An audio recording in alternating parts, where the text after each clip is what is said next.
Islam banned alcohol 1400 years ago. Science is just catching up to why. Alcohol is literally classified as a poison by medical experts. It's the only drug where withdrawal can actually kill you. In 2023 alone, 50 deaths from alcohol poisoning reported to U.S. poison control centers.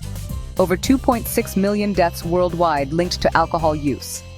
Alcohol withdrawal syndrome can cause seizures, hallucinations, and death.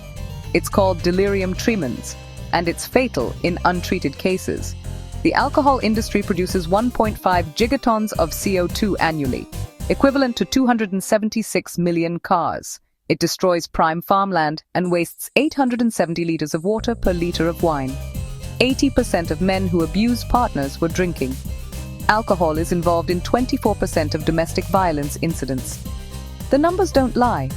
1.8 billion Muslims avoiding alcohol saves 104 million tons of CO2 annually.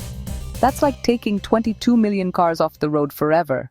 The Quran called alcohol the work of Satan. Modern science calls it a neurotoxin, carcinogen, and environmental disaster. If the Ummah could claim carbon credits for alcohol abstinence, they'd earn $500+ million annually. But the system isn't designed for religious practices. Islam's wisdom protected believers from poison, violence, and environmental destruction. Are you shocked with 104 million carbon credits annually? But what if we calculated Islam's total environmental impact since Prophet Muhammad? 1,400 years, 14 centuries. Since 622 CE, Muslims have been avoiding alcohol while the world burned fossil fuels and destroyed the environment. Started with a small community in Medina, grew to 100 million by 1000 CE, 300 million by 1500 CE, 2 billion today. Each generation avoiding alcohol is massive CO2 savings. Medieval period, 500 years times 150 million Muslims gives us 3.9 billion tons CO2 saved. Modern era, 124 years times 1 billion Muslims, that's 6.4 billion tons. The math is insane.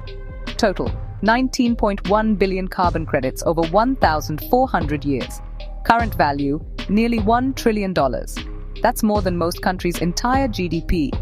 To put this in perspective, that's equivalent to removing every car on Earth for 50+ years. It's a larger carbon offset than most nations will ever produce in their entire existence. And we're not even counting Ramadan fasting, Islamic water conservation practices, moderation teachings, or charity requirements. This is just from avoiding alcohol. Ramadan alone, 1 billion Muslims fasting reduces food production emissions for 30 to 60 days annually. That's millions more tons of CO2 saved we haven't even calculated. Islamic teachings on water conservation? Do not waste water even if performing ablution by a river. Imagine the cumulative water and energy savings over 14 centuries. Modern world just discovered carbon credits in the 1990s. Islam has been practicing the ultimate carbon offset program for 1,400 years. Who's really ahead of their time? $1 trillion, 19.1 billion credits, 1,400 years of environmental protection, and this is just one religious practice. What other wisdom are we missing? Subscribe to find out the full environmental impact of all Islamic practices. The numbers will blow your mind.